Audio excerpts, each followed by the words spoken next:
স্বাস্থ্য পরিষেবা দিতে অভিষেক বন্দ্যোপাধ্যায়ের এই নয়া কর্মসূচি, যেখানে স্বাস্থ্য পরিষেবা দিতে অভিষেক বন্দ্যোপাধ্যায় তিনি কর্মসূচি পালন করছেন নিজের লোকসভার কেন্দ্রে।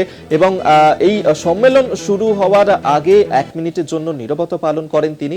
আরজিকর কাণ্ডে নির্যাতিতা তাকে শ্রদ্ধা জানাতেই 1 মিনিটের জন্য নীরবতা পালন করা হয়। স্বাস্থ্য পরিষেবা দিতে অভিষেক বন্দ্যোপাধ্যায় তিনি এই কর্মসূচি করতে চলেছেন। আমরা এই নিয়েই কথা বলবো। অঙ্কুর ভট্টাচার্য প্রতিনিধি আমাদের সঙ্গে টেলিফোনে রয়েছেন। অঙ্কুর দা, নিজের লোকসভা কেন্দ্রে সেখানে স্বাস্থ্য পরিষেবা শুরু করতে চলেছেন অভিষেক বন্দ্যোপাধ্যায়, কিন্তু আজকে সম্মেলন শুরুর আগে আরজিকরের নির্যাতিতার শ্রদ্ধায় 1 মিনিটের নীরবতা পালন করলেন তিনি। হ্যাঁ, অবশ্যই তাৎপর্যপূর্ণ ঘটনা।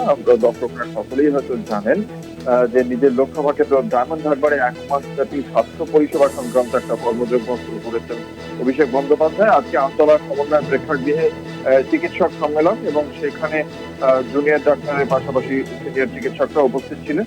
এবং এই গোটা জানুয়ারি মাস জুড়ে এই স্বাস্থ্য শিবির হবে। প্রতিটি বিধানসভায় 10টি করে স্বাস্থ্য শিবিরের পরিকল্পনাও রয়েছে। এবং সেই যে কর্মসূচি, সেই কর্মসূচির শুরু প্রথমেই আজ অভিষেক বন্দ্যোপাধ্যায় তিনি সমস্ত যারা উপস্থিত ছিলেন বক্তা হিসেবে তাদেরকে তিনি অনুরোধ করেন যাতে তারা তাদের বক্তব্য শুরুর প্রথমেই যাতে আরজিকরের নির্যাতিতার প্রতি তারা যাতে সম্মান জ্ঞাপন করেন, শ্রদ্ধা জ্ঞাপন করেন। এবং এই বক্তব্যটা অত্যন্ত তাৎপর্যপূর্ণ।